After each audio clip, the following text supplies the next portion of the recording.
নমস্কাৰ news plus বিশেষ চাই থকাৰ বাবে আপোনালোক সকলোকে ধন্যবাদ জনাই ষ্টুডিঅ'ত মই দীপশিখা আৰু আজি আমি বিশেষভাৱে এক বিশেষ কাৰ্যসূচী লৈ আপোনালোকৰ ওচৰলৈ আহিছোঁ আমাৰ নিউজ প্লাছ বিশেষ সদায় বিশেষ আৰু আজি আমি অকণমান অতীতক সোঁৱৰিম আৰু সেই হেতু আমি আজি নিমন্ত্ৰণ কৰি আনিছোঁ অসমৰ জ্যেষ্ঠ এজন সংগীত শিল্পী শ্ৰদ্ধাৰ সূৰ্য গোস্বামী ছাৰ লগতে আমাৰ লগত আছে এজন সুদক্ষ শিল্পী লগতে তেখেত পেছাত এজন শিক্ষক গৌতম হাজৰিকা আমি তেখেতকো আজি আমাৰ এই অনুষ্ঠানলৈ স্বাগতম জনাইছোঁ আৰু সূৰ্য গোস্বামী ছাৰ আপোনাকো আমি স্বাগতম জনাইছোঁ আজি অনুষ্ঠানলৈ আহক আমি তেখেতসকলৰ লগত আজিৰ অনুষ্ঠানটো আগবঢ়াই নিওঁ অকণমান অতীতলৈ ঘূৰি যাম প্ৰথমতে সূৰ্য গোস্বামী ছাৰ আপোনাৰ ওচৰলৈ মই যি আহিছোঁ সংগীতৰ যিটো এতিয়া ধাৰা চলি আছে আৰু আপোনাৰ সেই দিনৰ ধাৰাটো আপুনি ভূপেন হাজৰিকাৰ সান্নিধ্য মঘায়ুজাৰ সান্নিধ্য হেমাংগ বিশ্বাসৰ দৰে ব্যক্তিৰ আপুনি সান্নিধ্য যিহেতু পাইছিলে গতিকে সেই অকণমান থুলমূলকৈ তেতিয়াৰ দিনৰ আজিকালি দিনৰ পাৰ্থক্য আছে কিয়নো তেতিয়াৰ গান অৱশ্যে গান বুলিলে তেতিয়াও গান এতিয়াও গান গানটো একেই তথাপিতো গানৰ সলনি হৈছে কাৰণ পৰিৱৰ্তন সময়ৰ পৰিৱৰ্তন হৈছে গতিকে এভৰিথিং উইল বি চেঞ্জ গতিকে চেঞ্জ হ'বই চেঞ্জ ইজ ইনএভিটেবল গতিকে গানটো একেই তেতিয়াও অৱশ্যে মই হেমাংগ বিশ্বাসৰ কথা কৈছা কিন্তু হেমাংগ বিশ্বাসক মই তেখেতক পোৱা নাছিলোঁ মই মঘায়ুজাক পাইছোঁ মই একেলগে মোৰ হোষ্টেলত একেলগে এটা নিশা মোৰ লগত কটাইছিলে মই গুৱাহাটী ইউনিভাৰ্চিটিৰ মিউজিক ছেক্ৰেটাৰী থাকোঁতে তেওঁক মাতিছিলোঁ ফাংচনলৈ এৰাতি মোৰ তাতে এনিশা মই তেখেতৰ লগত থকাৰ সৌভাগ্য হৈছিলে আৰু ভূপেন্দাৰতো 16 বছৰ ঘূৰিছোঁ আৰু মই ভূপেন্দাৰ 1967 পৰাই বহাইছিলোঁ ভূপেন্দাৰ লগত অকল ভূপেন হাজৰিকা বুলি নহয় তেতিয়াৰ গান ধৰক এতিয়া ৰুৰ্মি ঠাকুৰ বা জয়ন্ত হাজৰিকা ৰিদীপ দত্ত মহানন্দ মজুমদাৰ বৰুৱা দীপেন বৰুৱা খগেন মহন্ত সমৰ হাজৰিকা তেনেকৈ মই নবজোৱা সংগত নকৰা মই শিল্পী বোধকৰো অসমত নাই গতিকে গান তেতিয়াও গান সেইবিলাক গান শুনিছোঁ আজি গানো শুনিছোঁ গানটো চবেই একেই গান কিন্তু তথাপি গানৰো তাৰ শব্দৰ বা সুৰ বা কিবা ভাষা বা তাৰ লিখনি বেলেগ বেলেগ হ'বই নেচাৰেলি সেইটো কথা আচলতে গান একেই সংগীতৰ আদিপাঠ মোৰ সংগীতৰ আদিপাঠ মোৰ একচুৱেলি মই ফুটবল প্লেয়াৰ আছিলোঁ প্ৰথমতে আমাৰ এটা আইৰণ বয়জ ক্লাব বুলি এটা ক্লাব এটা আছিল ফুটবল ক্লাব মই কেপ্টেইন আছিলোঁ মই ফুটবল খেলিছিলোঁ ফুটবল খেলোঁতে মই দুখ পাইছিলোঁ দুখ পাওঁতে তেতিয়া মোৰ দেউতাই ক'লে যে তুমি মোৰ ডাঙৰ দাদাই তবলা শিকিছিলে বিবেকানন্দ ভট্টাচাৰ্য বুলি কয় তেওঁ গুৰু তাত শিকিছিলে তো মই দুখ পাওঁতে দেউতাই ক'লে যে তুমি সংগীতৰ প্ৰতি মোৰ ইণ্টাৰেষ্ট আছিলে আমাৰ ঘৰখনতে গোটেই সংগীতৰ পৰিৱেশ আছিলে গতিকে তুমি সংগীতত যদি ৰাপ আছেই তুমি সংগীতেই কৰা ভাল লাগিব তেতিয়া ঘৰখনে ভৰি থাকিব বুলি ক'লে তেতিয়া মই যেনিবা ফুটবল খেলা এৰিলোঁ ক্লাবটো ভাগিল তাৰপিছত মই তবলা শিকিবলৈ আৰম্ভ কৰিলোঁ মোৰ দাদাৰ তাৰ পৰাই আৰম্ভ কৰিছিলোঁ প্ৰথম আৰু যেতিয়া মই বজাব পাৰিম বুলি কনফিডেণ্ট হ'ল তেতিয়া মই মোৰ গুৰু মানিছিলোঁ দাদাৰ যিজন গৰাকী গুৰু বিবেকানন্দ ভট্টাচাৰ্য মই তেওঁৰ ওচৰতে মই গুৰু মানিছিলোঁ নিশ্চয়কৈ এবাৰ আহিছোঁ গৌতম হাজৰিকা ছাৰ আপোনাৰ ওচৰলৈ যিহেতু সাংস্কৃতিক নগৰী যোৰহাটৰ পৰা আহিছে আপুনি যোৰহাটৰ বাসিন্দা ময়ো এগৰাকী সাংস্কৃতিক নগৰী যোৰহাটৰে জীয়ৰী গতিকে আপোনাৰ সেই সাংগীতিক যাত্ৰা যোৰহাটৰ পৰা আৰম্ভ হ'ব হয় গতিকে থুলমূলকৈ অকণমান মোৰ একচুৱেলি মা দেউতা দুয়ো সংগীতৰ লগত জড়িত আছিলে আৰু মই সৰুৰ পৰাই গান খুব ভাল পাইছিলোঁ মোৰ প্ৰিয় শিল্পী আছিলে জয়ন্ত হাজৰিকা আগতেতো টিভি নাছিলে আমাৰ সেই সময়ত গতিকে দেউতাৰ এখন ষ্টাডি টেবুল আছিলে তাত মানে কি হয় প্লাই আছিলে ওপৰখন গতিকে বেলেগ বেলেগ জেগাত বেলেগ বেলেগ চাউণ্ড প্ৰডাকশ্যন হয় আৰু মোৰ তাবলাৰ দেউতাই তাবলা বজাইছিলে আগতেতো গীতি মালিকা বা সুগম সংগীতৰ যিবিলাক গান বাজিলেই মই টেবুলৰ ওপৰতে বেলেগ বেলেগ নিজে চাউণ্ড প্ৰডাকশ্যন কৰি পেলাই নিজে উলিয়াই লওঁ মোৰ ইণ্টাৰেষ্ট আৰু মই তেতিয়া সৰু মোৰ মানে মনত এটা খেলা থাকে শিল্পীজন কেতিয়া সোমালে ৰেডিঅ'ৰ ভিতৰত সেইটো এটা মোৰ মাইণ্ডত থাকে ছেকেণ্ড থটত অঁ আৰু মই মানে যি গানেই বাজক আৰু মই টেবুলত গৈ পেলাই লাগি যাওঁ মোৰ ইণ্টাৰেষ্টটো দেখি পেলাই দেউতাই মোক যোৰহাট সংগীত বিদ্যালয়ত সোমোৱাই দিলে প্ৰমোদ দাস ছাৰ মই প্ৰথম লাইব্ৰেৰী আছিলোঁ তবলা ছাৰে মানে কি কৰে বাৰেপতি ঘূৰাই দিয়ে ছাৰে মোক নাজানে তেতিয়া মই ক'ব পৰা নাই যে মই বাওঁহতীয়া 3বাৰমান দিলে 4th টাইম দিলে হাতুৰিয়ে নালটো একমাহ কি বাৰেপতি বোলে ঠিক কৰি দিওঁ বোলে আকৌ উল্টা কৰি লওঁ সেইদিনাখন বাৰু কিন্তু সোঁহতীয়া হৈ গ'লোঁ মই মানে বাই ফ'ৰ্চ মই ক'ব নোৱাৰিলোঁ যে মই বাওঁহতীয়া তেনেকৈ মোৰ সেইটো আৰম্ভ হ'ল তাৰপিছত মই লাষ্ট বিশাৰত কৰিলোঁ হেৰি পৰা কিন্তু ৰূপবন কলাক্ষেত্ৰ গোলাঘাটৰ বসন্ত মানিক তাৰপৰা মই বিশাৰত তাৰপৰা মই বিশাৰত পাছ কৰিলোঁ তাৰপিছত তেনেকৈ গীটাৰটো তেনেকৈ আহিলোঁ গীটাৰ মানে মাহঁতৰ কলেজৰ JCB কলেজৰ চিলভাৰ জুবিলি আছিল মোক লৈ গ'ল তেতিয়া দণ্ড হাজৰিকা ছাৰ বুলি এজন খুব সংগীতৰ লগত জড়িত ছাৰ আছিল জগন্নাথ বৰুৱা মহাবিদ্যালয় ছাৰৰ পুতেকে তেতিয়া বজায় অৰুণদাৰ লগত বজায় সিও বহুত ভাল গীটাৰিষ্ট আছিলে ঢুকালে অৰুণদাসৰ লগত বজায় তেনেকৈ গীটাৰখন ঘৰত মই এডাল ষ্টিঙতে ইফালৰ পৰা সেইফালে কৰি থাকোঁ মায়ে ভাবে কি সেয়াই গীটাৰ বজায় গান এটাতো ওলাই কিবা নহয় চেটাৰ নিচিনা কৰি থাকিলে মায়ে মোক জবৰদস্তি লৈ গ'ল কলেজত বজাবলৈ গীটাৰিষ্ট লাগে মই এইফালে এটা কৰ্ড নাজানো সি কয় CFG বজা জানিলে ধৰিম CFG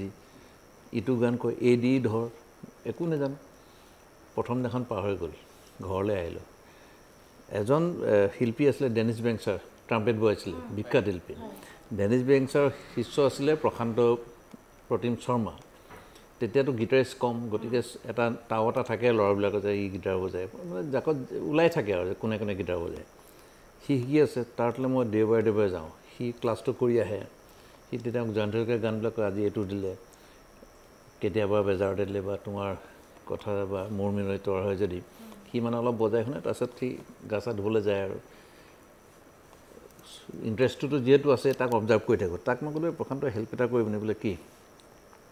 তই মোক CFG আৰু AD-টো দে তেতিয়াতো টাওটো কৰ্ডটো CFG AD কৰ্ডটো দে বহিখন তেনেকৈ দলিয়াই লৈ যা লিখি ল'বলৈ মোক কি কাৰণত মগজত খেলালে গোটেই বহিখন লৈ আহিলোঁ একো নাজানো A to Z লিখি পেলালোঁ সেইদিনাখনলৈকে সি যিমান লেচন পাইছে একদম পিছদিনাখন যেন পৰীক্ষা আছে গোটেই লিখি পেলাই AD-ও শিকিলোঁ CFG-ও শিকিলোঁ আৰু তাবলা বজাইছিলোঁ কাৰণে মোৰ ৰিডম চেঞ্চটো আছিলে তেনেকৈ মই গীটাৰ আৰম্ভ কৰি চিলভাৰ জুবিলিত বজাই দিলোঁ তাৰপিছত 3 বছৰ তেনেকৈ চলিলে তাৰপিছতহে মই প্ৰফেশ্যনেল কোৰ্চ কৰিলোঁ এই ৰতন চৌধুৰী আছিলে ডিব্ৰুগড় গীটাৰিষ্ট আৰু সুভাষ দত্ত যোৰহাটৰ ভাল গীটাৰিষ্ট ডেনি বেংছাৰ মোৰ তেতিয়া কিন্তু নিজৰ গীটাৰ নাই এই ওটৰ পৰা অনা সুন্দৰ বৰগোহাঁই আছিলে গীটাৰ বজাইছিলে সুন্দৰদাটো ঢুকালে সেই তেনেকৈ সুন্দৰদা হয় তেনেকৈ ওটৰ পৰা গীটাৰ আনি পেলাই মোৰ জীৱনটো পাৰ তেনেকৈয়ে লাহে লাহে আগবাঢ়িলোঁ আৰু পিয়ানোত কেনেকৈ আহিলোঁ সেইটো ক'ম বাৰু সেইটোৰ প্ৰতি চখ আছিলে তেতিয়াতো ঘৰত গীটাৰখনেই কিনি দিয়ে এনকাৰেজটো কোনেও নকৰে আৰু 3 মাহ কিন্তু মই তাবলা ডাল্লাটিং আৰু লেক্ট্ৰজেনত বজাই প্ৰেক্টিছ কৰিছোঁ দেউতাৰ দৰমহা কম আছিলে মোক মানে সংগীতজ্ঞ হ'ব বুলিতো আৰু সময় দিয়া নাই ইণ্টাৰেষ্ট আছে আৰু শিক আগতেতো কোনেও আজিকালিহে ল'ৰা ছোৱালী যিমান স্ক'প পায় আমাৰ দিনততো পিছফালৰ পৰা টানেহে এইটো কৰি খাবি বুলি আগবঢ়াই নিদিয়ে হয়নে আৰু এতিয়া আপুনি এজন শিক্ষক হয় গতিকে সেই অভিজ্ঞতা কেনেকুৱা শিক্ষক হিচাপে অভিজ্ঞতাটো কি হ'ল আমি এতিয়া ঠেকি শিকিলোঁ যেনেকৈ মোৰ গীটাৰ নাছিলে নিজে গৈ আজিকালি ল'ৰা ছোৱালীয়ে সুবিধা পালেও মানে ঠাউকতে লাগে আজি যদি মোৰ ঘৰলৈ আহিছে শিকিবলৈ কাইলৈ যদি তাক মই ষ্টেজত উঠাই দিব পাৰোঁ I am the best teacher সেইটোতো হয় আৰু সেইটোৱে এচামক ধ্বংসও কৰিছে বৰ্তমান তেনেকুৱাই হয় তেনেকুৱাই এতিয়া আমি তেনেকৈ শিক্ষক হিচাপে জীৱনটো আজি ধৰা মোৰ 26-27 বছৰ পাৰ হৈ গ'ল আৰু মই শিক্ষকতা কৰিবলৈ আহিলোঁ একচুৱেলি মই বাগানৰ ষ্টেণ্ড মেনেজাৰ আছিলোঁ সহকাৰী পৰিচালক আছিলোঁ সেই চাকৰি বাদ দিহে মই মিউজিক কৰিবলৈ আহিলোঁ কিন্তু গ্ৰাফটো বহুত চেঞ্জ হৈ গ'ল মই 980 টকাৰ পৰা শিক্ষকতা কৰিছোঁ তেনেকৈ খুব দুখকৈ আহি আছোঁ আৰু যিহেতু আপুনি চাকৰি কৰিছিলে বাগানত বহুতখিনি সুবিধা পোৱা যায় এতিয়াও বহুতখিনি সুবিধা আছে বাগানত যিয়ে মেনেজাৰ পদত আছে বা আপুনি যিটো পদত আছিলে বহুতখিনি সুবিধা কিন্তু সেই সুবিধাটোক এৰি পেলাই আপুনি সংগীতলৈ আহিলে তাৰমানে মই ছবিও গতিকে মোৰ চিত্ৰকলা আৰু সংগীত এই দুয়োটা মোৰ প্ৰিয় আছিলে গতিকে সেইটো কাৰণে মই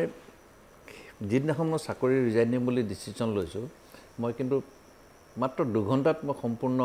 সিদ্ধান্ত লৈছোঁ বাগানৰ শনিবাৰ আছিলে লেবাৰ পে'মেণ্ট কৰি আহিলোঁ আহি চাহকাপ লৈ বহি আছোঁ মই তাত কিন্তু ৰাতি থাকোঁতেও মই গছৰ মুঢ়া বা গুটি চুটি পাওঁ নহয় সেইবোৰ মই বুটলি আনোঁ গছৰ শিপাবোৰ মই কোনোবা এটা কৈ দিওঁ এইখিনি মোক বাংলোলৈ থৈ আহিবিচোন ৰাতি সেইবিলাক মই কটাৰে কাটি কাটি চেপ দি বিভিন্ন ধৰণৰ ক্ৰাফ্টৰ কাম কৰিছিলোঁ ফুলদানি বা লিপষ্টিক ষ্টেণ্ড কিবা কিবি আৰু ৰাতি ছবি আকৌ ইজেল বনাই লৈছোঁ মই বেৰত গতিকে মোৰ সেইটো তেতিয়াও শেষ হৈ যোৱা নাছিলে গতিকে মই বোলো এখন কৰি থকাতকৈ বোলো মই গুচি যাওঁ আৰু নকৰোঁ আৰু আচলতে আজিকালি বাগানত মই মেনেজাৰ আছিলোঁতো মই 28 বছৰ কাম কৰিলোঁ বাগানত কিন্তু ঘটনা হৈছে কি আজিকালি বাগানত কাম কৰাটো কঠিন আৰু সেইখিনি সময়ত আমি যেতিয়া বাগানত কাম কৰিছিলোঁ তেওঁ জানিব নিশ্চয় তেওঁ বাগানত আছিল তেতিয়া তেতিয়া আমি গানত খুব ভাল পাইছিলোঁ কিন্তু আমি এটা সৰু এটা মোৰ ট্ৰেঞ্জিষ্টাৰ আছিলে সৰুখন পকেট ৰেডিঅ' এটা আছিলে মই বাগানলৈ যাওঁ 8টা বজাতে যাব লাগে 8:30 যাব লাগে মই কৰোঁ কি গীতিমালিকা সময় তেতিয়া আমি ছেট থাকে ন পাত তোলা ছেট তাতে ৰৈ পেলাই মটৰচাইকেলখন ওপৰত বহি এই গান শুনি থাকোঁ তেনেকুৱা পৰিৱেশ আছিলোঁ আজিকালি কিন্তু বাগানত ঘটনা এটা হৈছে কিয় কাম কৰি কঠিন বুলি এইটো কাৰণেই ক'লোঁ সেইখিনি সময়ত পঢ়া শুনা নাছিলে আজিকালিতো আইনবিলাক চব অসমীয়াত হৈ গ'ল গতিকে কিবা এটা হ'লেও তেওঁলোকে আহি পেলাই ৰাতিপুৱা আহিব মেনেজাৰৰ ওচৰত আমাৰ ওচৰত আহিব আহি পেলাই ছাৰ এইটোতো আইনে এইটোহে কৈছে তেনেকুৱা কথা গতিকে আজিকালি বৰ টাফ খুব সময়ৰ লগে লগে পৰিৱৰ্তন সেইটোৱে ক'ব লাগিব নহয় জানো সেই কৰ্মটো আচলতে সলনি হৈছে বহুতখিনি যিহেতু ছাৰ হাতত গীটাৰখন আছে গতিকে কি শুনাব মই জয়ন্ত হাজৰিকাৰ এটি গান গাই দিওঁ এইটো যিটো গানত সূৰ্যদায়ে তাবলা সংগত কৰিছিল ৰেকৰ্ডত আচলতে আজি সৌভাগ্য কাৰণ এইখিনিতে ক'ব লাগিব যিহেতু ভূপেন হাজৰিকা জয়ন্ত হাজৰিকাৰ আপুনি সান্নিধ্য পাইছিলে বা তেখেতসকলৰ লগত বজাইছিলে আৰু সেইজন আৰু এজন ব্যক্তি যিজনে আজি জয়ন্ত হাজৰিকাদেৱৰ এটি গীত আপোনালোকক শুনাব এই গানটো মানে 1971ত ৰেকৰ্ডিং হৈছিলে HMVত EP ৰেকৰ্ড আছিলে তেতিয়া এওঁ জানে তেতিয়া কেছেট CD নাছিলে ইপিত আহি পিন থকা ৰেকৰ্ড সেইবিলাকত আছিলে তেতিয়া মই জিতুপনৰ সুৰটো গানটো জয়ন্ত হাজৰিকা গোৱাইছিলে তেতিয়া তপনদা মই যিটো তপনদা ঢোলক মই তবলা আমি দুটা কম্বিন কৰি বজাইছিলোঁ আৰু যিটো দাইটো একোনেম বজাবই আৰু তেনেকৈ গানটো ৰেকৰ্ড নিশ্চয়কৈ যদি কাহানী বা সুৰবোৰ শেষ হয় এই সৃষ্টিৰ দুপৰ বেলা সেই সুৰকাৰ কিহেৰে সজাৱা পৃথিৱীত সুৰৰ মেলা যদি মই প্ৰশ্ন কৰোঁ যদি মই প্ৰশ্ন কৰোঁ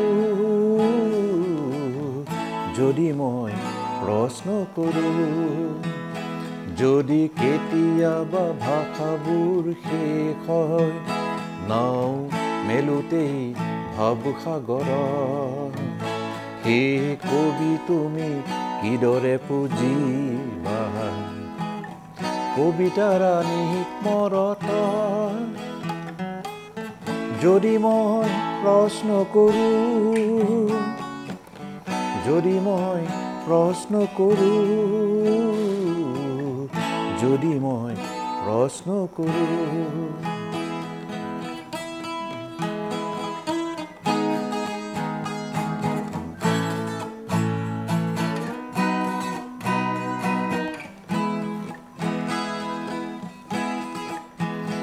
আৰু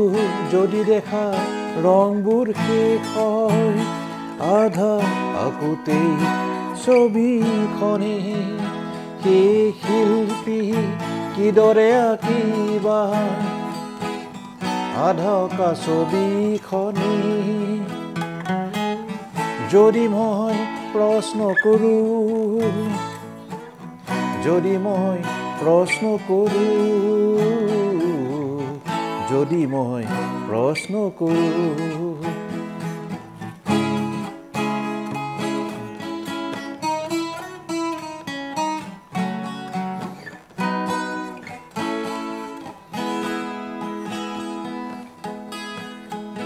যদি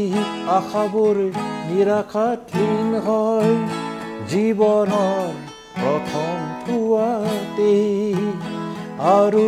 ধুমুহাৰ বৃষ্টিত শেষ হয় ফুল পাহি আধা ফুলোতেই সেই বন্ধু পাৰিবা জানো বাধা দিব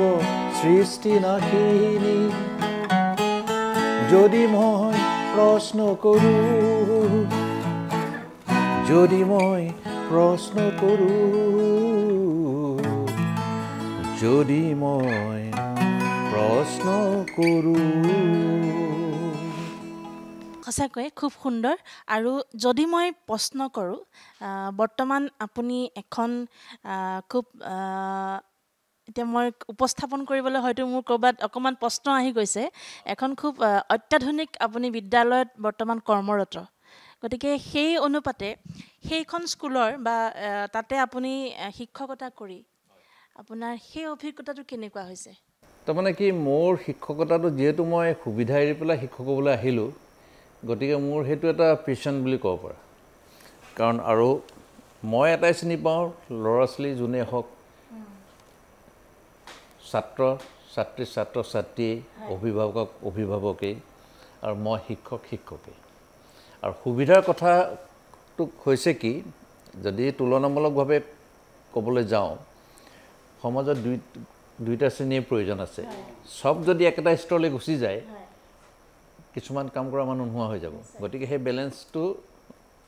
ৰাখিহে দেশখন চলি থাকে আৰু তাত সুবিধাৰ কথা আছে কি যদি আন্তৰ্জাতিক পৰ্যায়লৈ যাবলৈ হয় কিছুমান সুবিধাৰ অতি প্ৰয়োজন এটা কোনোবাই সেই সুবিধা দিব পাৰিছে কোনোবাই পৰা নাই এতিয়া কোনোবাই লিখি থাকে ব্যক্তিগত খণ্ডৰ বিদ্যালয় আমুক তামুক বা কিন্তু শিকাটো হৈছে কি এতিয়া তুমি যদি চোৱা ৰিজাল্টবিলাকত একো সুবিধা নোপোৱা ল'ৰাবিলাকতো ষ্টেণ্ড কৰি থকা নাই নিশ্চয় নিশ্চয় এতিয়া কথাটো হৈছে কি ইচ্ছা শক্তিটো নিজৰ যে মই কিবা এটা কৰি আগবাঢ়ি যাম এইটোত মানে ডিপেণ্ডেণ্ট হৈ যিখিনি থাকে সেইখিনিয়ে বদনামো গাই থাকে বেছিকৈ আৰু কথা হৈছে কি আজি মুখ্যমন্ত্ৰী মই য'ত কৰি আছোঁ মই মুখ্যমন্ত্ৰীৰ পত্নী হিচাপে নাচাওঁ এগৰাকী এণ্টাৰপ্ৰিনাৰ মই সেইটো হিচাপে দৃষ্টিভংগীৰে মই চাওঁ কথাটো এতিয়া তেখেত এগৰাকী অসমীয়া নাৰী কিন্তু এতিয়া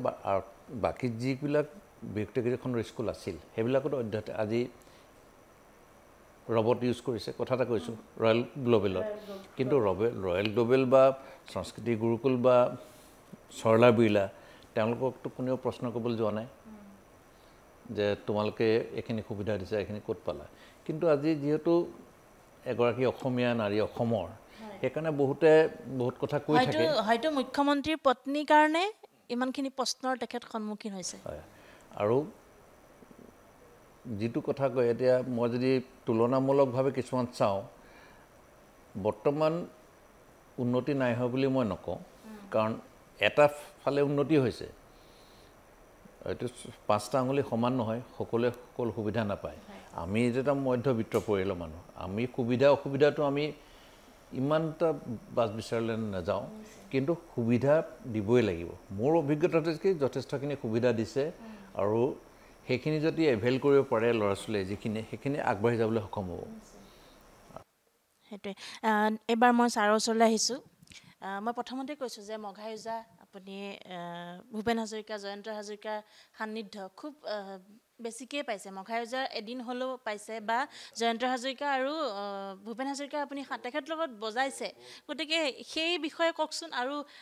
অসমৰ কোন কোন ব্যক্তি তেখেতসকলৰ লগত জড়িত আছিলে বিশেষকৈ বাদ্যযন্ত্ৰৰ ক্ষেত্ৰত ক'ব গ'লে বহুত আগৰ মানে মইতো 1967 পৰাই ভূপেন্দ্ৰলৈ বজাইছোঁ মোৰ জীৱনৰ বজোৱাৰ ক্ষেত্ৰত কি হৈছে মঘাইজাক পাইছোঁ বাৰু যোগেশ ভৰালী ঘন বৰষুণ পিছল মাটি বৰপেটাৰ সেই গানটো কিন্তু পৰম্পৰা গীত নহয় মানুহে পৰম্পৰা বুলি কয় আচলতে পৰম্পৰা গীত নহয় চাম পাঠকে লিখিছিলে গীতটো কিন্তু যোগেশ ভৰালীয়ে সুৰহে কৰিছে ঘন বৰষুণ পিছল মাটি গানটো নৌচদ চাহাবে মিউজিক ডাইৰেক্টৰ সুৰটো ক'ব পাই পেলাই এখন হিন্দী বনফুল নে কি এখন ফিল্মত হিন্দী ফিল্মত গানটো সুৰটো সোমাই পেলাই হিন্দী গানত লগাই দিলে তেতিয়া যোগেশ ভৰালীক ক'লে মইতো তেতিয়া নাজানো কেতিয়া কৰিছেতো মই নাজানো তাৰপিছতে যোগেশ ভৰালী হাৰি এইটো সুৰটো মোৰ সুৰ হিন্দী ফিল্মত দি দিছে বহুত ৱাইড চাৰ্কুলেশ্যন পপুলাৰ হৈছে গানটো তেতিয়া তেওঁ কেছ লগাই দিলে কেছ দি দিলে গুৱাহাটীত কেছ দিয়াততো তেওঁ গম পাইছে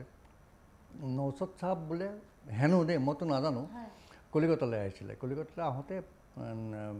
যোগেশ দাক মাতি নিলে কলিকতালৈ তাৰপিছত তেওঁক অলপ অৰ্থ দিলে কিমান পইচা দিছে 5-10 হাজাৰ এনেকৈ দিছে বুলি শুনিছোঁ মই ইমানটো নাজানো মইতো সেইটো সময়ত 5-10 হাজাৰ বহুত টকা হ'লেও মই নাজানো কিমান পইচা দিছে মইতো ওচৰত নাই আমি শুনিছোঁ তেনেকুৱা এজন বৰপেটা মানুহক পাইছিলোঁ তেখেতক মই যোৰহাটত পাইছিলোঁ আমাৰ অফিচত আহিছিলে মানুহজন কিবা কেছ মানে কাম এটা লৈ পেলাই সেই তেখেতক কৈছিলে মই তেতিয়া তেখেতে দিয়াৰ পাছতে তেওঁ কেছটো উইড্ৰ কৰি দিলে উইড্ৰ কৰাত সেই যোগেশ দালক মই বহাইছিলোঁ তেওঁ এগৰাকী পাছলৈ তেওঁ ফাইনেন্সিয়েলি বহুত হেৰি হৈছিলে গতিকে তেওঁ ঘৰে ঘৰে টিউশ্যন কৰিব লগা হৈছিলে পঢ়িছিলে তেতিয়া মই বৰপেটাত যাওঁতে তাৰ 3 বছৰ 4 বছৰমান আগতে মই ভূপেন্দ্ৰৰ লগত বৰপেটাত যাওঁতে বেলেগ ঠাইত যাওঁতে অনুৰাধা দাসৰ ঘৰত আছিলোঁ আমি গীতিকাতে ঢুকাল এতিয়া নাই তেওঁ থাকোঁতে সেই যোগেশ দাই ভূপেন্দ্ৰৰ ওচৰত লগ পাব ভূপেন্দ্ৰ মোক চিনাকি কৰিছিল তেতিয়া আমাক চিনাকি হৈছিলোঁ তাৰপিছত সেই মানুহগৰাকী মোৰ প্ৰতি মনত আছে মানে মই নামটো কৈছোঁ তেতিয়া যিঘৰ মানুহ ঘৰত মই গৈছিলোঁ ৰংপুৰ হাতী বুলি কয় বৰপেটা তাতে সেই ঘৰৰে এগৰাকী ছোৱালীক তেওঁ গান শিকাব আহিছিলে তেতিয়া মই লগ পাওঁতে মই কৈছোঁ মই সূৰ্য গোস্বামী মই ক'লোঁ তোমাক চিনি পাইছোঁ আহা বহা তেতিয়া মোক বজাব দিলে সেই বজাইছিলোঁ মানে তেওঁৰ ফটোখন আছে মোৰ তেওঁৰ এনেকুৱা তাৰপিছতে যদি মই আগলৈ যাওঁ ভূপেন্দ্ৰৰ লগত বাদ্যযন্ত্ৰী বহুতেই বজাইছে অকল মই নহয় সুধীৰ দাস বৰপেটাৰ তেওঁ তবলাও বজায় ভাল সুৰ কৰে গানো গায় গীতিকাৰো তেওঁ বহুতে নাজানিব পাৰে কিন্তু বৰপেটাৰ খুব ভাল ঢুকালে তেওঁৰ গান ভূপেন্দ্ৰই গাইছে মোৰ এই মাতৃ ল'ৰা এটা গান এটা আছে সেইটো বহুতে ভূপেন্দ্ৰ বুলি ভাবে আচলতে নহয় নিৰ্মল প্ৰভাৱলৈ গীত কিন্তু সুধীৰ দাই সুৰ কৰিছিলে তেওঁ বজাইছে প্ৰায় 6-7 বছৰমান বজাইছে 65-66 যিটো বনাই বজাইছে তবলা ভূপেন্দ্ৰ বজাইছেতো 67ত মই আহিলোঁ মই 16 বছৰ ঘূৰিলোঁ তাৰ পাছতে বাদ্যযন্ত্ৰী চেঞ্জ হৈছে বহুত তেতিয়া মই 83ত চাকৰিৰ কাৰণে গুচি গ'লোঁ 82ত তেতিয়া ভাস্কৰ দাসটো আছিলেই ভাস্কৰ দাসে 75ত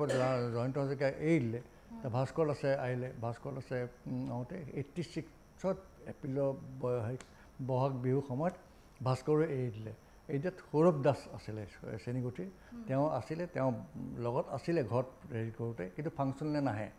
ভাস্কৰ যোৱাৰ সময়ত সৌৰভ দাস নাহে মই যোৱাতে 85ত লগ পাইছোঁতো মই লগ পাইছোঁ মানে মই বাগাইচাত আছিলোঁ তেতিয়া চঞ্চল খানে তবলা বজাইছিলে কলকাতাৰ ভূপেন্দ্ৰ আৰু ভাস্কৰ দাস আগদিনাই যোৰহাট পালেগৈ ভূপেন্দ্ৰ আছিলে হেমেন বৰুৱাৰ ঘৰত ভাস্কৰ আছিলে লনী বিভূষণ বৰুৱাৰ ঘৰত তেতিয়া তেওঁ নাহোঁ বুলি খবৰ দিলে তেতিয়া লগত অৰ্গেনাইজাৰক ক'লে তেওঁ অৰ্গেনাইজাৰক কওঁতে তেতিয়া এজন মানুহক পঠাই দিম বুলি ক'লে বাগানলৈ মোৰ তাৰ বাগানৰ যোৰহাটৰ পৰা বাগানলৈ 100 কিলোমিটাৰমান হ'ব গৈছে তেতিয়া মই টেলিফোন কৰিলে আমাৰ মেনেজাৰ মানে ব্ৰাঞ্চ মেনেজাৰ তেতিয়া ব্ৰাঞ্চ মেনেজাৰ হৈ আছিলে বীৰেণ হাজৰিকা বুলি কয় পাছত জেনেৰেল মেনেজাৰ হ'ল তেওঁ আমাৰ মেনেজাৰলৈ টেলিফোনিক বাৰ্তা দিলে যে এনেকৈ মোক আনিব এজন মানুহ গৈ আছে কাইলৈ ভূপেন্দ্ৰৰ ফাংচন আছে এনেকৈ ক'লে তেতিয়া মোক আনিব গ'ল মোক কোনোবা আহে তেতিয়া দেখিলোঁ পৰাগ বৰুৱা এক্টৰ পৰাগ বৰুৱা ৰীণা বৰুৱা এক্ট্ৰেছ তেওঁৰ হাজবেণ্ড পৰাগ বৰুৱা এতিয়া যদি শুনি থাকে যদি শুনিব তেতিয়া গম পাই যাব তেতিয়া সেই পৰাগ বৰুৱাই মোক লৈ গৈ পেলাই ভূপেন্দ্ৰত প্ৰগ্ৰাম কৰি তাৰ পাছতে আহিলে চঞ্চল খানে এৰি দিলে তেতিয়া মিণ্টু মুখাৰ্জী আছিলে ছেক্ৰেটাৰী তেওঁ এৰি দিলে অসুবিধাৰ কাৰণে তেতিয়া হেৰি আহিলে ৰাজু আনচাৰী আহিলে 91ৰ পৰা ৰাজু আনচাৰীয়ে 96লৈকে বজালে গীটাৰ মই তেওঁলোকক গৈছোঁ 96ত দুটা প্ৰগ্ৰাম আছিলে ডিব্ৰুগড় হেৰিত আছিলে শিৱসাগৰত ডিব্ৰুগড় দুদিনৰ পাছত আছিলে ভূপেন্দ্ৰ আৰু কল্পনা ৰাজমেও আহিছিলে হেমেন বৰুৱাৰ ঘৰত আছিলে তেতিয়া সেই 96ত বজাতে শেষ মনীষা হাজৰিকাক মানে তেওঁ নাহোঁ বুলি নোৱাৰিম বুলি ক'লে পাৰ্চনেলি তেতিয়া এই ভূপেন্দ্ৰ ভায়েকৰ ল'ৰা ভতিজাকে ভূপেন্দ্ৰক চোৱা চিতা কৰি তেতিয়া কমল গতিকত আহিলে 96ত তেতিয়া আহিছিলে তাৰপাছতে কমলে আনিলে পৱন বৰদলৈ বা ৰূপম তালুকদাৰ পৰমেশ্বৰ বসুমতাৰী এনেকুৱাক আনিছিলে সেই তেনেকৈ তাৰপাছততো মই গুচি আহিলোঁ ফাংচনৰ কাৰণে চাকৰিৰ কাৰণে বাগানত থাকিলোঁ জয়ন্ত হাজৰিকাৰ লগতো আপুনি বজাইছে জয়ন্ত হাজৰিকাৰ মই HMVত তেওঁৰ লগত 3টা গান বজাইছিলোঁ যদি গৌতম গানটো গায় সেই গানটো বজাইছিলোঁ আৰু এটা আছিলে আনৰ কাৰণে জীৱন খলিতা কিমান ঢালি বাৰু সেইটো বজাইছিলোঁ এয়াতো নহয় অহাৰ সময়ত 3টা গান টোটেল মই সেই বছৰ 19টা গান বজাইছিলোঁ HMVত তেতিয়া HMVৰ এই পিন থকাহে ৰেকৰ্ড আছিলে তেতিয়া CD কেছেট নাছিলতো তেতিয়া মই মৃদুলা দাসৰ লগত বজাইছিলোঁ তুলিকা সেনাপতি সেই গানটো খুব গায় বহুতে সন্ধিয়া আকাশত বগলী উৰে সেই গানটো খুব গায় দেই বহুত গাই গানটো আৰু ৰামেশ্বৰ পাঠকৰ পক্ষী ৰৈয়া যাৰে গানটো মই বজাইছিলোঁ আৰু এটা গান বজাইছিলোঁ বীৰেন্দ্ৰটো দুটা গান পাহাৰী দাসৰ ৰিণি কি গান এটা আছে সেই গানটো ৰিণি কি বজালি যে পেপাতি এই গানটো মই বজাইছিলোঁ তাৰপাছত ৰঞ্জু ভট্টাচাৰ্যৰ এটা শিৱচৰণ দাসৰ এটা আৰু ৰুণুমী ঠাকুৰৰ দুটা চিগুণ বিহুতি আৰু কাৰ ঘৰত পাটনাৰাজী বুলি কয় এতিয়া আজিকালি গায়িকা হয়তো পাহৰি গৈছে তেনেকৈ আৰু তেনেকৈ টোটেল মুঠতে মই দিলীপ চৌধুৰীৰ এটা এনেকৈ মুঠতে 19টা গান বজাইছিলোঁ সেই তাৰপাছত আৰু বহুত গীত আছে যিসকল গীত এতিয়াৰ ল'ৰা ছোৱালীয়ে নাজানে কিন্তু বহুত লুপ্ত হৈ গৈছে যেনেকৈ আপুনি ক'লে এইটো ৰিণি কি সেইটো আৰু আপুনি সেইটো অলপ সেইটো আছেই কিন্তু এইটো গানটো যে এইটো কাৰ ঘৰৰ পাটনাৰাজী বা চিগুণ বিহুতি মানে নাগায় আজিকালি গোৱা দেখিবলৈ পোৱা নাযায় শুনিবলৈ পোৱা নাযায় এইবাৰ যিহেতু ধৰক এটা চামৰ এজন ব্যক্তি আৰু আপোনাকো মই ধৰক এটা বেলেগ এটা চামৰ বুলি মই ধৰিছোঁ বেলেগ চামৰ দুজন ব্যক্তিলৈ মোৰ এটাই প্ৰশ্ন যিহেতু আপুনি বৰ্তমান শিক্ষকতা কৰি আছে আৰু ছাৰেও আজি 67তে ছাৰে বজালে ভূপেন হাজৰিকাৰ লগত হওক জয়ন্ত হাজৰিকা বা বিভিন্নজনৰ লগত তেখেতে বজাইছে খগেন মহন্ত গতিকে সেই সময়ৰ ল'ৰা ছোৱালীৰ যিটো গানৰ প্ৰতি ধাউতি আছিলে বা যিটো তেখেতসকলৰ পৰিৱেশন শৈলী আৰু এতিয়া আমাৰ প্ৰজন্ম বা আমাৰ পিছৰ প্ৰজন্ম যিসকল নতুনকৈ উঠি আহিছে তেওঁলোকৰ যিটো গানৰ শৈলী বা তেখেতসকলৰ ক'ৰবাত ছিলেকশ্যনত অকণমান পৰিৱৰ্তন হোৱা নাইনে পৰিৱৰ্তন হৈছে কাৰণ আগতে লাইভ কি ৰিয়েলিটি শ্ব' নাছিল বা ইমান এক্সপ'জাৰ নাছিল গতিকে তেওঁলোকে কনচেনট্ৰেশ্যনটো তেওঁলোকৰ এটা জেগাতে আছিল এতিয়া ভেৰাইটিজ হৈ যায় দেখিলে কম সময়তে চোন পপুলাৰ হৈ যায় আৰু টেকন'লজিয়ে কৰিলে কি কাৰোবাৰ ভইচ বেয়া নি কৈ মেচিনে তাৰ ভইচটো এনেকুৱা নোটত লগাই দিয়ে কিন্তু সি লাইভ পাৰফৰ্মেঞ্চৰ কাৰণে ফিট নহয় কিন্তু সি পপুলাৰ হৈ গ'ল কিবা এটা কাৰণে এটা গান গাই বহুত পপুলাৰ হৈ যায় আৰু আজিকালি এই অলপ আগতে মই ক'লোঁ যে কম সময়তে বিচাৰে আৰু এই মই এটা কথা কওঁ কিন্তু এই সূৰ্যদাই কেছ কৰাৰ কথালৈ মই ক'ব ওলাইছোঁ মোৰ সাংঘাতিক অভিজ্ঞতা সেইটো ক্ষেত্ৰত কেছ মই কৰিছিলোঁ কিন্তু মই উইড্ৰ কৰিলোঁ এটা কেছেট ওলাইছিল জিতুল সোণোৱাল আৰু আমাৰ শান্তাবুৰ গধূলি ৰেকৰ্ডিং জেপি দাও আছিলে জেপি দাৰ পৰিচালনা আছিলে গান লিখিলে জয়দীপ গুপ্তা বুলি এজনে গোলাঘাটৰ গান মানে নহয় আৰু আৰ্টিকল বুলি ক'ব লাগিব মোক মাতি নিছে মই তেতিয়া মাইল ব্ৰনছন ৰেচিডেঞ্চিয়েল স্কুলৰ শিক্ষক মোক অটো দি লৈ আহিছে পি বি লজলৈ গানখিনি দেখুৱাইছে জিতুলৰ হেৰিয়ে শান্তাবুৱে কৈছে যে আমি গান নাগাওঁ মানে ৰিপিট কৰাটো চান্স নায়েই একদম হেৰিতে জেপিদাই মোক হেডফোনটোত লগাই দিছে কৈছে যে এই 7টা গান লিখিবলৈ লাগিব আৰু প্ৰথমতে যিটো শব্দ আছে সেইটো আঁত ধৰিহে মই লিখিব পাৰিম মানে মোৰ নিজৰ মতে নহ'ব কেছেটৰ কাভাৰ ওলাই গ'ল গতিকে কেছেট যদি আছে তোমাৰ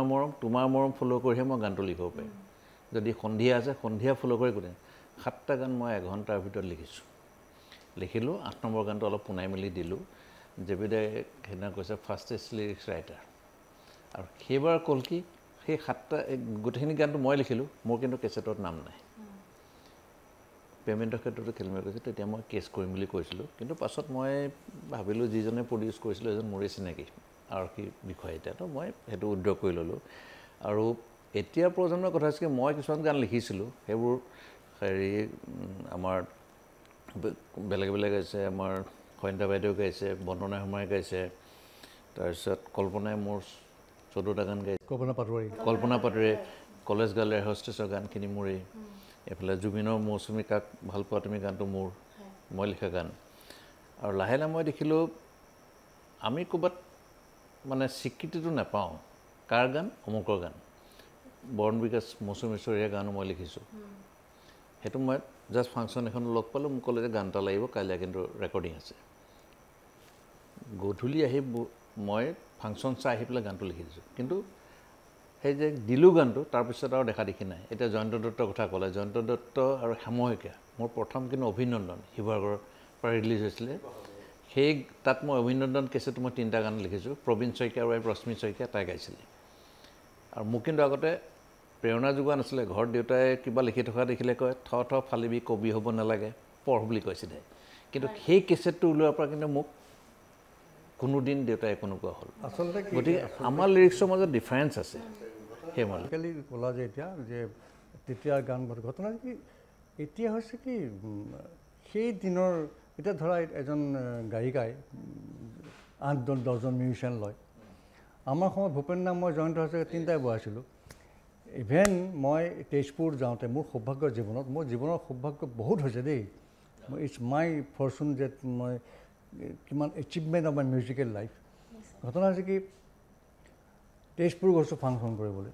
সেইখিনি সময়ত কেমেৰা খুব কম আছিল যদিও খুব লাক্সাৰিয়াছ কেমেৰা বুলিলে বাপৰে বাপ ব্লেক এণ্ড হোৱাইট তেতিয়া এইবিলাক নাছিলেই জয়ন্ত হাজৰিকা মই এখন টেবুলতে আমাৰ হৈ যায় এখন টেবুলতে ভূপেন দা হাৰমনিয়াম তবলা মই তবলা জয়ন্ত হাজৰিকা গীটাৰখন লৈ ল'লে এটা কথাত ক'ব গ'লে তেতিয়াৰ দিনৰ শিল্পীয়ে কিন্তু মিউজিচিয়ানক মানে পিছত লৈ গান গোৱা নাছিলে ন এটা কথা এটা আছে আজিকালি যুগটো বেলেগ হৈছে অলপ সলনি হৈছে কাৰণে ল'বলৈ বাধ্য হৈ আনজন একম্পলিছ তবলা কেনেকৈ কাটিব তেতিয়া আমি বজাই থাকোঁ গাই থাকোঁতে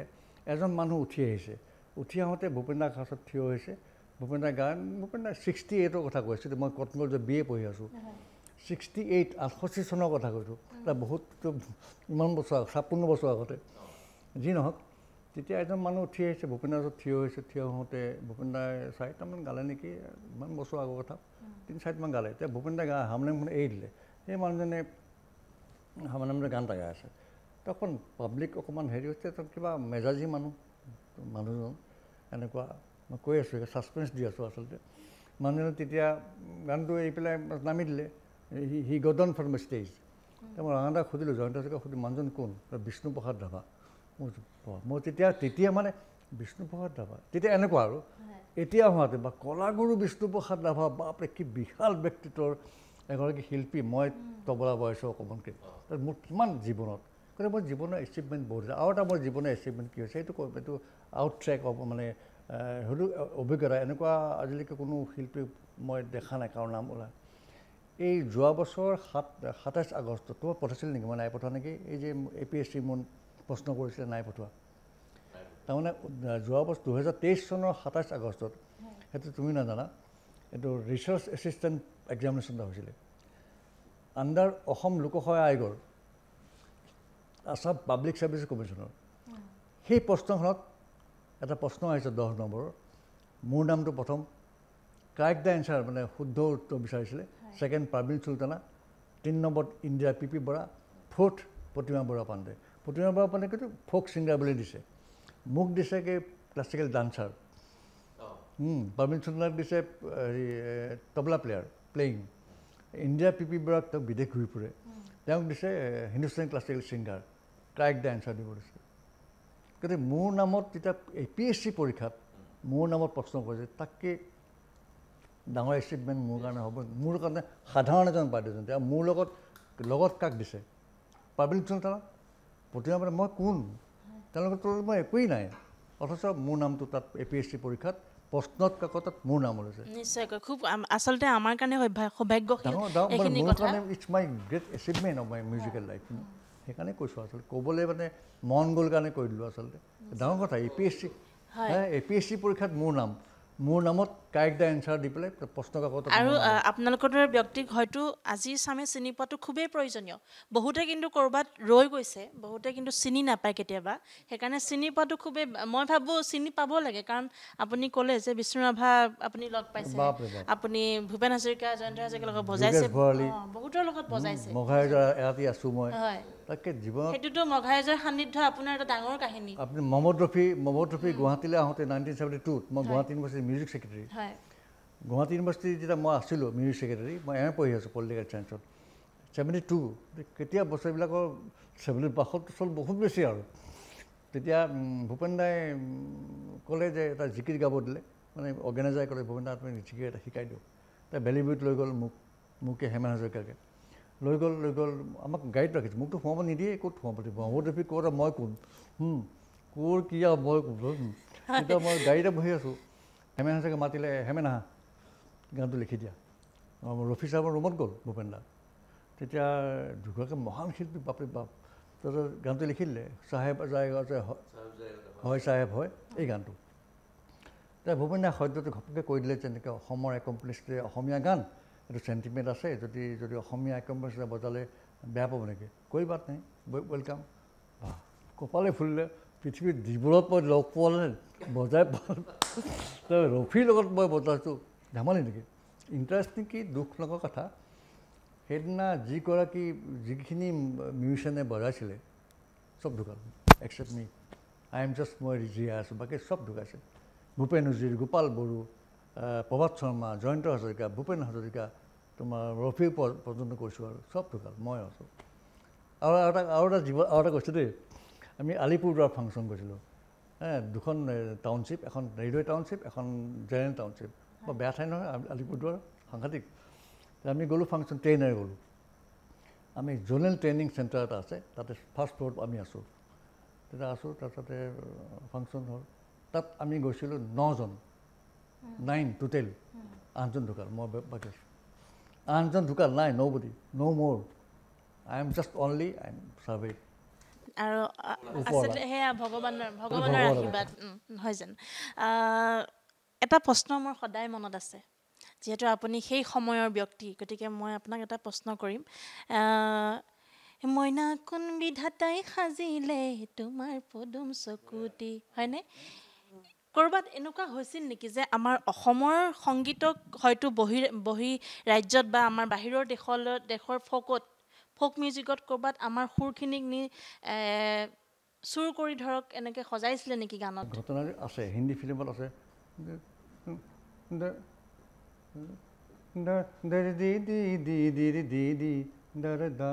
বন্ধুৰে এই গানটো হিন্দীত লগাইছে কিন্তু যোগেশ ভৰালীৰ কথাটো কৈছোঁ মই সেই গানটো কমপ্লিট সুৰটো লগাই দিছে বনফুল ফিল্মত মই যে নৌচত চাহাবে মাতি দিলে পইচা দিলে কিবা নাজানো মই সেইটো কিন্তু কমপ্লিটলি সুৰ তাত লগাইছে কাৰণ সেইটো গানটো পৰম্পৰা গান নহয়তো ইউ কেন তুমি আনিব পাৰা ফ'ক চঙৰ তুমি পৰম্পৰা আনিব পাৰা you have the right to ল'বলৈ তোমাৰ অধিকাৰ আছে ক'বলৈ কিন্তু এনেকুৱা আছে কিন্তু এটা কথা এটা আছে যদি দীপশিখা ভূঞাৰ যদি গান এটা যদি বা দীপশিখা শৰ্মাৰ যদি গান বা গৌতম হাজৰিকাৰ গান এটা যদি সুৰ এটা যদি মই লওঁ নহয় হি কেন কেছ এ ফাইল আৰু এটা নিয়ম আছে এজ পাৰ ল নাজানা চাগে আইনমতে এটা গান মই সুৰ কৰিছোঁ চাপ'জ গৌতমে সুৰ কৰিছোঁ দীপশিখাই সুৰ কৰিছা মই গানটো লৈ ল'লোঁ অলপ লৈ লৈছোঁ দেই এজ পাৰ ল আইনমতে হয়তো মই এবাৰ এটা টক শ্ব'ত মই গৈছিলোঁ তাতে মই তেতিয়া খুজিলোঁ দেই 22 ছেকেণ্ড পৰ্যন্ত তুমি ৰ'ব পাৰা 22 ছেকেণ্ড যদি 1 ছেকেণ্ড গুচি গ'ল ইউ কেন ফাইল এ কেছ আইনৰ মতে দণ্ডনীয় 22 ছেকেণ্ডলৈকে মই এইটো গানৰ এইকাৰণে স্পেচিয়েলি সুধিলোঁ কাৰণ এই গীতটোৰ লগত মই এটা গীতৰ সামঞ্জস্য দেখিছোঁ বেংগলী এটা গীত আছে ল'ব পাৰে তেনেকৈ তেনেকৈ হিন্দীটো আমাৰ অসমীয়া গৌৰীপুৰৰ আমাৰ গোৱালপৰীয়া লোকগীতো লৈছে তেনেকৈ হিন্দী পাহৰিছোঁ কোনটো এটা সেইটো এটা অকণমান লৈছে তেনেকৈ ল'ব পাৰে সেইটো ল'ব পাৰে কিন্তু কমপ্লিট ল'ব পাৰে কাৰণ তেওঁলোক পৰম্পৰা গীত পৰম্পৰা বস্তুটো কি অতীতৰ পৰা আহি মুখে মুখে আহিছে বিহু গানটো কি লিখিব নোৱাৰেতো বিহু গান বিয়ানাম লিখিব পাৰিব নেকি মানুহে লিখিকে কিতাপ উলিয়াইছে বুলিহে আচলতে বিয়ানামতে কিতাপ তেওঁ লিখিব নিজে নোৱাৰেতো বিয়ানামটো ইট হেজ কাম ফ্ৰম একদম অতীতৰ পৰা বস্তুটো আহি আছে এনেকৈ আহি আছে হয়তো মুখে মুখে তাৰ সুৰ সলনি হ'ব পাৰে একজেক্টলি মুখে আহিছে কাৰণ আগতে বিহুটোতো গছৰ তলত হৈছিলে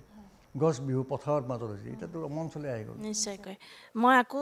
আপোনাৰ ওচৰলৈ আহিছোঁ এইবাৰ কি শুনাব এইবাৰ মই নিজৰে গান এই যে ক'লো বৰুণ বিকাশ আৰু মৌচুম ঈশ্বৰহে মোৰ গান গাইছিল ডুৱেট এই গানটো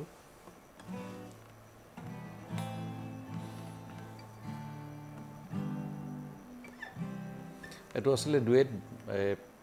চিনটোৱে ছিকুৱেঞ্চটো এনেকুৱা আছিলে মই খেতিপথাৰখন আৰু খেতিয়কজনৰ পৰিয়ালৰ সেইটো মই ইমাজিন কৰি লিখিছিলোঁ বেলিও ওলালে কুকুৰাই ডাকিলে বুলি মই লিখিছোঁ বেলিও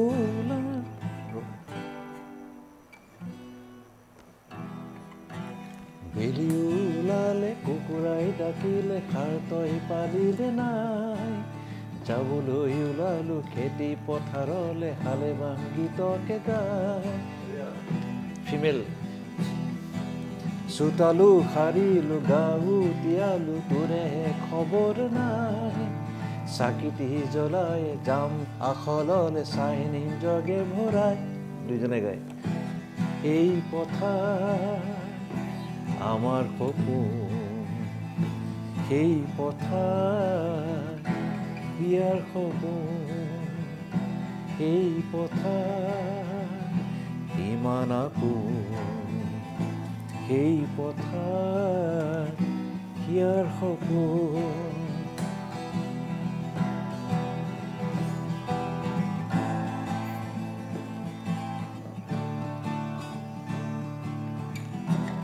এটা ফিমেল আছিলো মই আজৰি আই বোপাই মৰম পাই মাঘৰ বিহুৰ পুৰুকাতে আনিছিলি পলুৱাই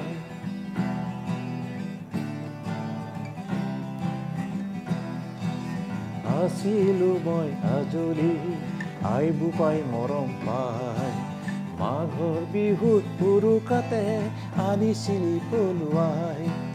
কলিহি লগৰী হয় তই লখিম এতিয়া দুখ নাই ঘৰখনি পাতিলো বাৰী বন কটিলো এতিয়া কোনো দুখ নাই এই পথাৰ ইমান আপোন সেই পথাৰ হিয়াৰ সপোন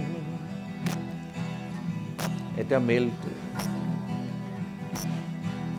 বহিছিলো পঢ়াশালী বুখৰ বাটকে চাই বহিছিলো পঢ়াশালী বুখৰ বাটকে চাই মাউৰা সৰু ল'ৰালিতে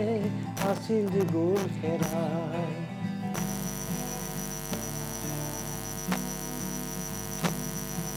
কলিহি লগৰী কয় তই লখিম ইজনেহে মোক পলুৱাই কলিহি লগৰী কয় তই লখিম ইজনেহে মোক পলুৱাই এই পথাৰ আমাৰ সপোন এই পথাৰ খুব সুন্দৰ খুব সুন্দৰ আৰু এইসমূহ গীত সঁচাকৈয়ে ক'ৰবাত লুকাই গৈছে মই এইকাৰণে এই প্ৰশ্নটো বহুত কেইজন যিসকল অতিথি আহে মই প্ৰায়ে সোধোঁ যে লুকাই গৈছে আৰু হয়তো আপোনাক এজন শিক্ষক হিচাপে সকলোৱে চিনি পায় বা ধৰক যিসকলে জানে কিন্তু বহুত হয়তো আজিৰ প্ৰজন্মই আপোনাক হয়তো নাজানিবও পাৰে মই এইটো কথা আৰু সেইকাৰণে আপোনাক মাতি অনাৰ উদ্দেশ্য আমাৰ সেইটো যে সকলোৱে চিনি পাওক আৰু ইমান ধুনীয়া গীত আপুনি নিজে লিখিছে আৰু বৰ্তমানো এই লিখা অব্যাহত আছে এই লিখাটো মই ক'লোঁ যিহেতু আমি স্বীকৃতি খুব কম পালোঁ ফাইনেন্সিয়েলি মই ক'বলৈ নাযাওঁ এতিয়া মই বহুত গান লিখিলোঁ এতিয়া গণেশগুৰি ব্লাষ্টৰ সময়ত বা ধেমাজি ব্লাষ্টৰ সময়ত মই লিখিছিলোঁ সময় গাইছে এইটো গান গীতৰ কথাৰ সুৰ মোৰ আছিল টুনা গৌটো মোৰ এখন মনৰ নিজানত কোনটুনি তাৰ গোটেইখিনি গান মোৰ 7টা গান মোৰ আছিলে তাৰ ওপৰত বেছ কৰি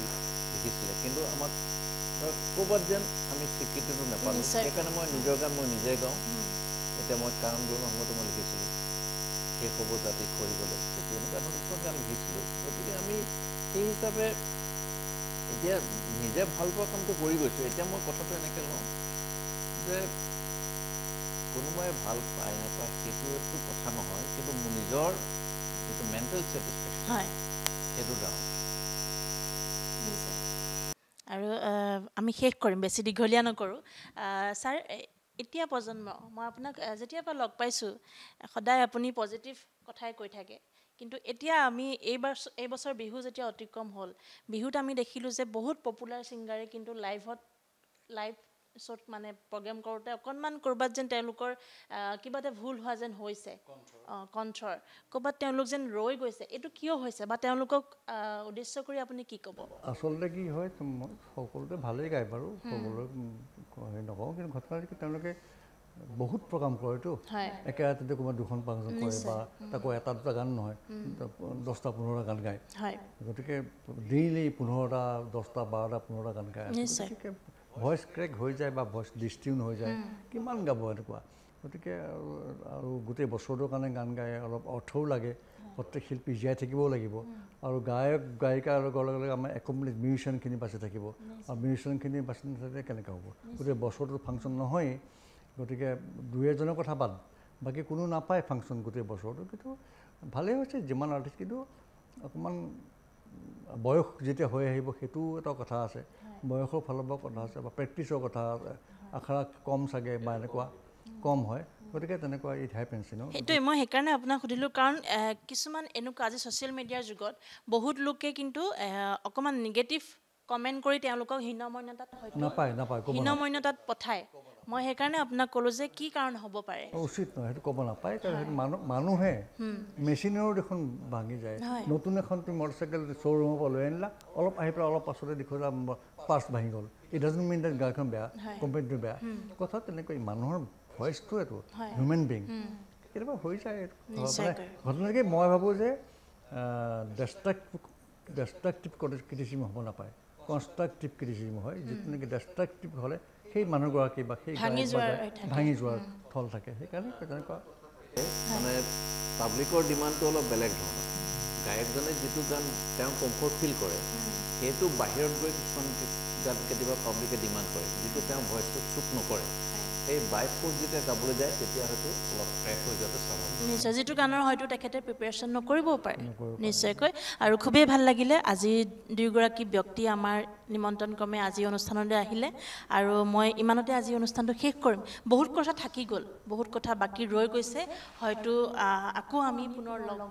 পাম নহয় জানো আকৌ এই গোটেইখিনি কথা হয়তো আমি আকৌ আলোচনা কৰিম আৰু সেইহেতু আজি এই অনুষ্ঠানটো মই ইমানতে শেষ কৰিছোঁ আপোনালোক দুয়োজনকে ধন্যবাদ জ্ঞাপন কৰিছোঁ আৰু ছাৰে যিহেতু কৈছে যে ইমান দিন জীয়াই আছোঁ মোৰ সৌভাগ্য গতিকে আপুনি আৰু জীয়াই থাকক আৰু আমাক আপোনাৰ দৰে ব্যক্তি লাগিব যিসকলে যিয়ে আমাক আচলতে পজিটিভটো দিয়ে সদায় নিগেটিভ নহয় গতিকে সেই আশু আৰোগ্য কামনা কৰিলোঁ আৰু আপোনাকো আপোনাৰ যিটো শিক্ষকতা জীৱন সেয়া আগবাঢ়ি যাওক লগতে সংগীতৰ যাত্ৰাও মধুময় হওক আৰু আজি ধন্যবাদ জনাইছোঁ ইমান সুন্দৰ অনুষ্ঠান এটা আমাক উপহাৰ দিয়াৰ বাবে নিশ্চয়কৈ হয় আৰু আজিলৈ ইমানতে আমি সামৰিছোঁ আমাৰ নিউজ প্লাছ বিশেষৰ এই আজিৰ যিটো আমাৰ অনুষ্ঠান আমি পুনৰ আহিম আপোনালোকৰ সন্মুখলৈ এনেদৰে বিশেষ অতিথিক নিমন্ত্ৰণ কৰি আৰু তেতিয়ালৈকে আপোনালোকে চাই থাকিব আমাৰ অনুষ্ঠান নিউজ প্লাছ বিশেষ ধন্যবাদ যিকোনো খবৰৰ বাবে যোগাযোগ কৰক আমাৰ এই নম্বৰত 7099017330 আৰু 7099017110